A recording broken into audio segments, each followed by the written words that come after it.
Hello all, I am the Holland Phantom, and for today's video we're going to be having something a little different than usual. Okay, so across the years I've been getting a lot of requests in the comments of my retro battle videos for the deck list that I use. So I finally decided to showcase all the decks in my collection. At first I wanted to put all the decks into one video, but I've got almost 200 decks at this point, and I didn't really feel like making a video that long. So instead I'm going to separate them by format, starting with the base set through gym format. And if this video gets enough support, I'll keep the series going. So be sure to leave a like and comment on this video if you want me to make another one. And also, I want to let everyone know that I originally got these lists from 3-time world champion Jason Klaczynski's blog, which I'll link in the video description below if you want to check it out for yourself. Alright, before I get into the actual decks in my collection, I wanted to start with some honorable mentions. I call these honorable mentions because they're not actually part of my permanent collection. I only built these decks for 1 or 2 videos before I took them apart, but they're actually in the most popular videos on the channel, so it'd be a shame not to include them. These are the base set only decks. First off, we've got the Blastoise deck. It has the Pokemon Power Rain Dance, which lets Blastoise get around the 1 energy per turn restriction, which lets it power up its attackers immediately in a single turn. In this format, Blastoise is partnered with Gyarados, that has a powerful Dragon Rage and Bubble Beam attacks that can hit for either 50 damage or 40 damage with a chance of paralysis. And Blastoise itself is also a pretty decent attacker with its Hydro Pump attack, being able to deal up to 60 damage, provided it has 5 energy attached to it. Up next we got the Machamp and Alakazam deck. Machamp is the main attacker in this deck, dealing 60 damage with its Seismic Toss attack, and can also deal 10 damage with his Pokemon Power Strikes Back every time Machamp is damaged by the opponent's Pokemon. Alakazam is there to keep Machamp healthy with his Pokemon Power Damage Swap, moving the damage counters off of Machamp onto one of the Chansey on the bench, which can then be healed with Pokemon Center. And Chansey can also be used as a backup attacker, with its double edge attack hitting for 80 damage. And finally, we've got the Zapdos and Electrode deck. This is a really fast and aggressive deck, using Electrode's Pokemon power to quickly power up Zapdos in 1 or 2 turns. By using the Pokemon power Buzz Zap, Electrode knocks itself out but can also equip itself onto Zapdos, counting as 2 lightning energy, to quickly power up the Thunder or Thunderbolt attack. Thunder can hit for 60 damage, but also has the 50-50 shot of inflicting 30 damage recoil to Zapdos, and Thunderbolt can hit for a massive 100 damage, tied for the most powerful attack in the base set with Charizard's Fire Spin attack, but it also requires Zapdos to discard all of its energy to use the attack. Okay, that was it for the honorable mentions. Now we can move on to the actual list from the base set through fossil format. First off, we've got the Blastoise deck again, but this time Gyarados has been replaced with Articuno. Articuno is the better partner for Blastoise, as it is a basic Pokemon, it has no weakness, and it's resistant to Hitmonchan, one of the strongest Pokemon in the format. Because Blastoise is a Stage 2 Pokemon, it takes a few turns to get set up, but it can be accelerated by using Pokemon Breeder to skip the Wartortle stage. Like before, Blastoise's Rain Dance power can fully power up Articuno's attacks in a single turn. Articuno's Freeze Dry can disrupt the opponent's attackers by inflicting paralysis, and it can also spread damage to the opponent's bench with Blizzard. And Blastoise can deal up to 60 damage by itself with its Hydro Pump attack, provided it has 5 water energy attached, and it's enough to take 1-hit KOs against most of the big basics of the era with a single plus power. Next is a Clefable deck. This is a versatile deck that uses Clefable's Metronome attack to copy the opponent's attacks for a single colorless energy, as long as Clefable can fulfill the attack's additional requirements, such as discarding energy cards or taking recoil damage. Clefable can be a good counter to set up base decks like Blastoise and Arcanine, as it can copy their biggest attacks for only 1 energy. Hitmonchan and Electabuzz are also included to hit for different weaknesses depending on the matchup, with Hitmonchan being a good counter to opposing Clefable, Wigglytuff, Electabuzz, and Lickitung. And Electabuzz can hit the Blastoise line and the Dodrio line for weakness. And speaking of Dodrio, it's also included in this deck to allow for easier retreating between the attackers with its Pokemon Power Retreat aid.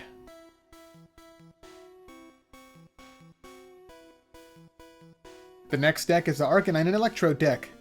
This deck is focused on taking big knockouts as early as turn 2 with Arcanine's Takedown attack. The strategy is to start with Psyduck as the first attacker to use its Headache attack to trainer lock the opponent during the next turn. The player will also be using all the deck's draw and search power with cards like Professor Oak, Bill, and Computer Search to set up a Voltorb and Growlithe on the bench.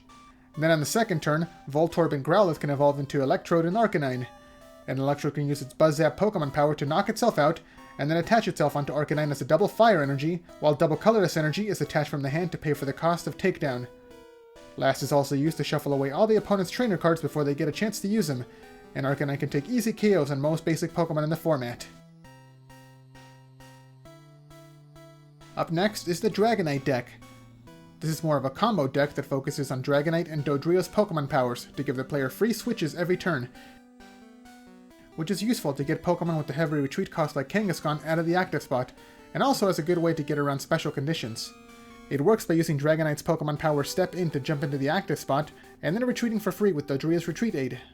Lickitung and Kangaskhan are used in the early game to soak up damage with their high HP, and also to either stall the opponent with paralysis with Lickitung's Tongue Wrap attack, or to draw cards with Kangaskhan's Fetch attack.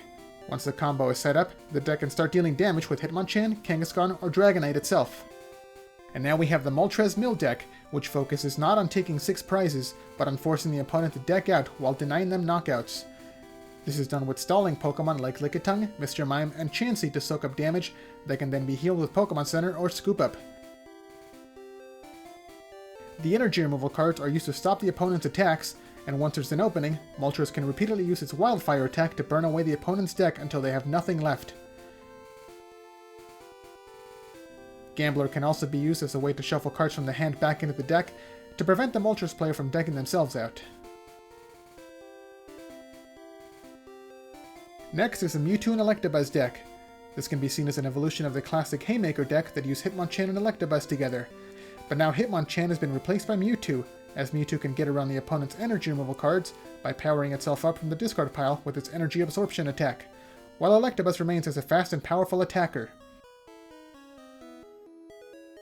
Raticate has been included as a Ditto counter, as it can knock out an opposing Ditto with only a single energy and a plus power, as Ditto would copy Ratitate's 30 HP, letting it easily be KO'd.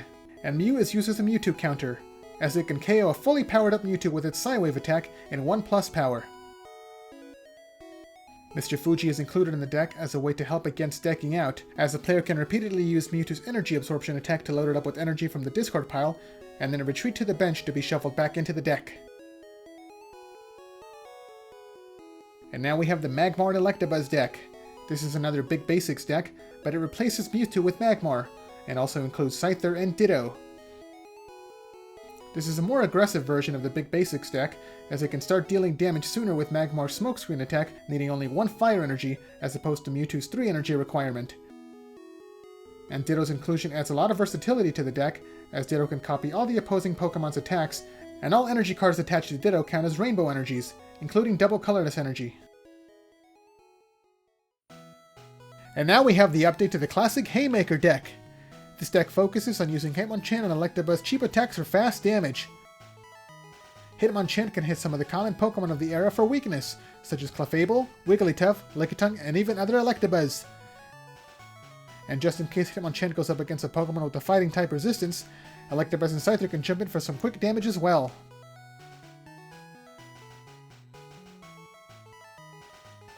The next deck is Alakazam. This is one of the stronger Stage 2 Pokemon of the base hit through Fossil era, with the focus on stalling out the opponent by using its Pokemon Power Damage Swap to move damage counters around on its side of the field. This makes for a powerful combination with Mr. Mime, as Mr. Mime's Invisible Wall can prevent damage from any attacks that deal 30 or more damage, so only weak attacks can get through.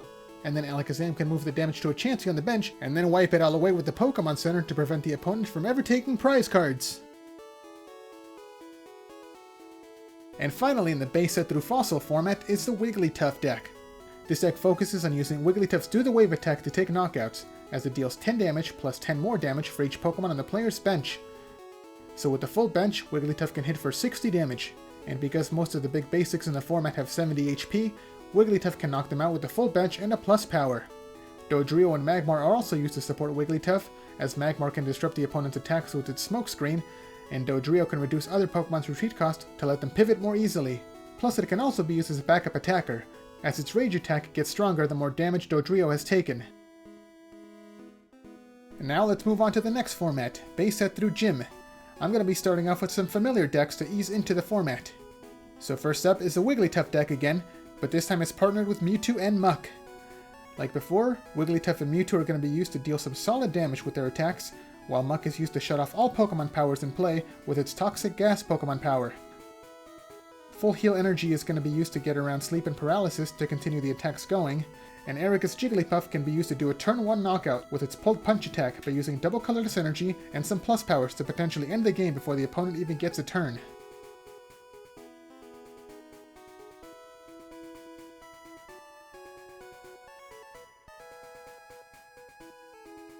Then we have the Moltres Mill deck again, which uses the same strategy as before to deck out the opponent, but now also uses Muck to shut off Pokemon powers as another way to disrupt the opponent. But the biggest change has been the inclusion of the Tickling Machine and Imposter Professor Oak combo to deck out the opponent sooner. The way it works is by using the Tickling Machine's unique effect to force the opponent to set aside their hand for their next turn, which essentially means that they have 0 cards in hand, and then Imposter Professor Oak can force them to draw 7 new cards, burning out their deck a lot faster.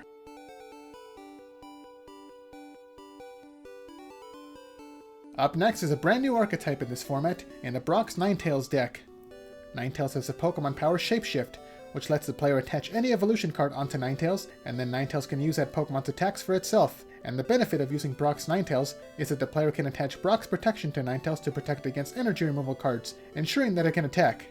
The main attacker is Misty's Gyarados, which hits for a massive 70 damage, and because the Shapeshift Pokemon power negates the evolution Pokemon's abilities, Gyarados is not at risk of being shoveled away by its own Pokemon power.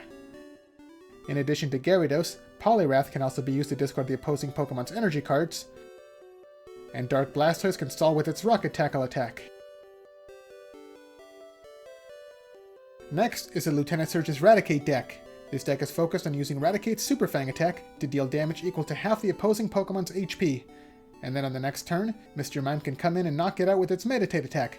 As it deals more damage, the more damage counters are on the opponent. So between the two of them, Raticate and Mr. Mime can pretty much knock out anything. Dodrio is used in the deck to provide both Pokemon with the free retreat cost, and Mewtwo is used as another strong attacker in the deck to take advantage of the Psychic Energy. And if the opponent's Pokemon are resistant to Psychic Pokemon, Resistance Gym is used to ensure that most of the damage goes through. Next is the Rocket Zapdos deck, another evolution of the Big Basics deck, this time with the strongest basic attacker in the format. Like other Big Basics, Rocket Zapdos has 70 HP, but this one has no weakness and has 2 great attacks. Its Plasma attack deals 20 damage and also attaches a discarded lightning energy onto Zapdos, which is helpful to get around energy removal. And Electro Burn can take 1-hit KOs against other Big Basics, although Zapdos also hits itself for recoil damage equal to the number of lightning energies it has attached. Although this damage can be reduced by using double colorless energy as the final energy requirement, and by attaching a defender to Zapdos. And my final deck for today isn't really a base set through gym deck, at least not here in the West, as its main Pokemon were never released outside of Japan. I'm talking about the Vending Series Haunter deck. This deck uses Ghastly, Haunter, and Mr. Mime, Pokemon that were released in the Japan-only Vending Series, although Mr. Mime has been released in English as part of the Classic Collection. In this deck, the player uses Ghastly to trainer lock the opponent with its Spookify attack, and also uses pretty much every draw card in the format to go through most of the deck on the first turn to get all the necessary pieces for the combo. Oddish is set up on the bench, and on the following turn, the player uses Pokemon Breeder to evolve it into Dark Vileplume to permanently trainer lock both players with its Hay Fever Pokemon power.